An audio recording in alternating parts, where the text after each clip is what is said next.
ബിരിയാണി മാത്രമേ ഉണ്ടാക്കുകയുള്ളൂ, ബിരിയാണി മാത്രമേ കഴിക്കുകയുള്ളൂ, ബിരിയാണി മാത്രമേ ഇഷ്ടമുള്ളൂ. ഇങ്ങനെയൊക്കെ വിചാരിക്കുന്ന ആൾക്കാരുണ്ടെങ്കിൽ ഇങ്ങ് പോര്, നമുക്ക് ബിരിയാണി പോലത്തെ തന്നെ എന്നാൽ ബിരിയാണിക്കാലും എളുപ്പത്തിൽ ഒരു ചോറുണ്ടാക്കാം. ഇറച്ചിച്ചോറാണ് കേട്ടോ ഉണ്ടാക്കുന്നത്. അപ്പോൾ എങ്ങനെയാ നോക്കാം.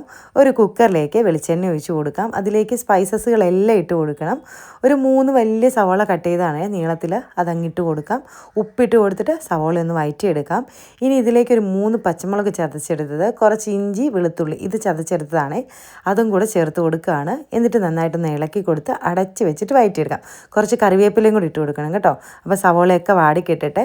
ഇനി ഒരു പാനിലേക്ക് 3 ടേബിൾ സ്പൂൺ മുളക് പൊടി, 3 ടേബിൾ സ്പൂൺ മല്ലിപ്പൊടി, 1 ടീസ്പൂൺ മഞ്ഞൾപ്പൊടി ഇത്ര ഇട്ടിട്ട് നന്നായിട്ടൊന്ന് വറുത്ത് കൊടുക്കണം.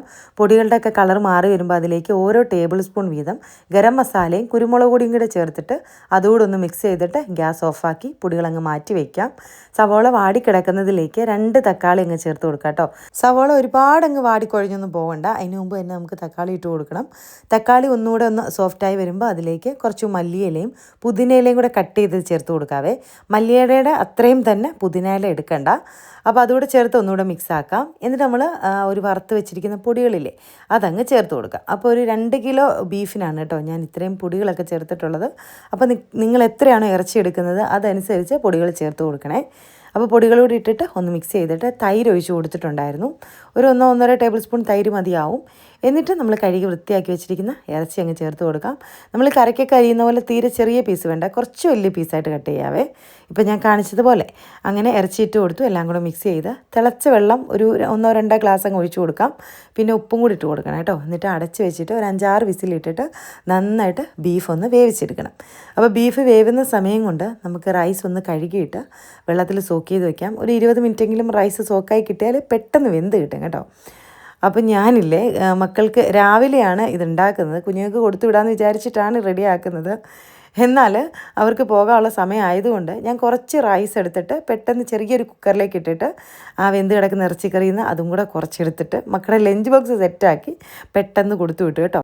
ഇനി ചോറിൻ്റെ ബാക്കി പരിപാടിയിലേക്ക് കിടക്കാം. ഇറച്ചിയൊക്കെ നന്നായിട്ട് വെന്ത് കിടപ്പുണ്ട്. ഇനി ഈ ഒരു ഗ്രേവി മാറ്റിയിട്ട് അതിൻ്റെ ആ ഒരു പീസസും സവോളയും അതെല്ലാം കൂടെ വേറൊരു പാത്രത്തിലേക്ക് മാറ്റണം. എന്നിട്ട് ഗ്രേവി നമ്മൾ അരി അളന്നെടുത്ത പാത്രത്തിലെടുക്കണേ.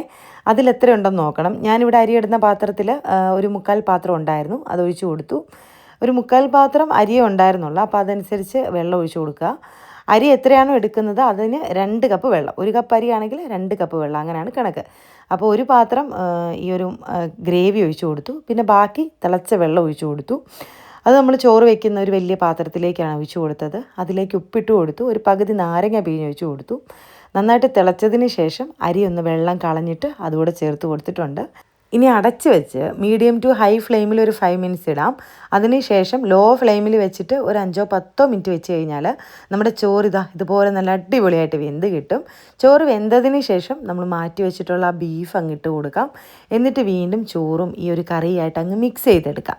അപ്പോൾ നമ്മുടെ ഇറച്ചിച്ചോറ് ഏകദേശം പണി തീരാറായി.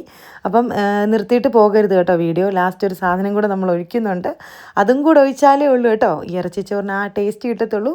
അപ്പോൾ ഇങ്ങനെ നമ്മൾ ഒഴിക്കാൻ പറഞ്ഞ സാധനം ഇതായതാണ്, നെയ്യാണ് കേട്ടോ.